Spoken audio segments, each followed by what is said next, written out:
आणि या घडीची अत्यंत महत्त्वाची आणि मोठी बातमी, निकाल वाचनाला सुरुवात झालेली आहे सुप्रीम कोर्टामध्ये।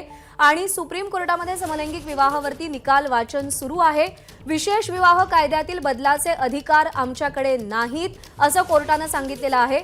समलैंगिकांच्या मूलभूत अधिकारांचं हनन होते जे योग्य नाही असंही मत कोर्टाने मांडलेलं आहे। सुप्रीम कोर्टामध्ये सध्या समलैंगिक विवाहाच्या निकालावरती वाचन सुरू असल्याचं कळतंय।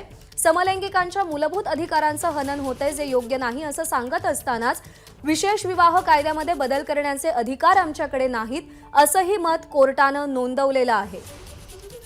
प्रशांत कदम यांच्याकडून अपडेट जाणून घेऊयात। प्रशांत, 4 न्यायमूर्तींचा निकाल वेगवेगळा असणार आहे। त्यापैकी पहिला निकाल सरन्यायाधीश धनंजय चंद्रचूड वाचून दाखवतायत। सुरुवातीला तर त्यांनी या कमेंटवरून केंद्र सरकारला खूप ताशेरे ओढले की हा केवळ शहरी आणि उच्चभ्रू वर्गाचा विषय नाहीये, पण नंतर आपल्या मर्यादांबाबत सुद्धा म्हणजे कोर्टाच्या मर्यादांबाबत सुद्धा त्यांचं संतुलन या ठिकाणी दिसतंय। त्यांचं म्हणणं आहे की शेवटी स्पेशल मॅरेज ॲक्ट संदर्भात किंवा हे लग्नासंदर्भातले कायदे जे आहेत ते ठरवण्याचा अधिकार जो आहे तो केंद्र सरकारला आहे हे ते मान्य करतायत। फक्त हे युनियन जे आहे म्हणजे स्त्री आणि पुरुष किंवा त्याला कुठल्या चौकटीमध्ये बघायचं या सगळ्या विवाह संस्थेला या संदर्भात कुणाच्याही हक्कांचा किंवा त्यांच्या फिलिंगचा अनादर होऊ नये हे सरन्यायाधीशांच्या एकूण पहिल्या निकालामध्ये तरी आपल्याला दिसतंय। त्यांचं हे वाक्य जे आहे ते खूप महत्त्वाचं म्हणावं लागेल।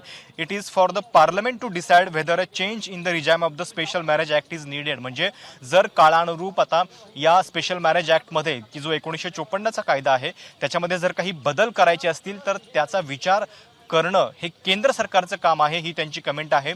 पण सोबतच या संपूर्ण समुदायाचे जे हक्क आहेत त्याच्या संदर्भात सुद्धा ते बोलतायत। जी कॅबिनेट सचिवांच्या अध्यक्षतेखाली समितीची गोष्ट युक्तिवादाच्या दरम्यान आलेली होती त्याचा सुद्धा उल्लेख त्यांच्या निकालामध्ये होतोय। आणि एक प्रकारे हे हक्क देण्यासाठी काय करता येईल याची कार्यकक्षा या समितीनं निश्चित करावी का हे त्यांच्या निकालपत्रातलं अंतिम वाक्य असेल का हे आपल्याला बघावं लागेल।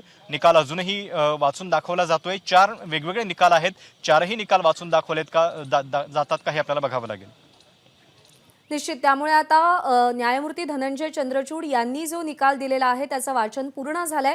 आणखी इतरही निकाल समोर येणार आहेत, पण सध्या संबंधांना मान्यता दिली आहे तर त्याचा पूर्ण आनंद घेण्याची ही संधी मिळावी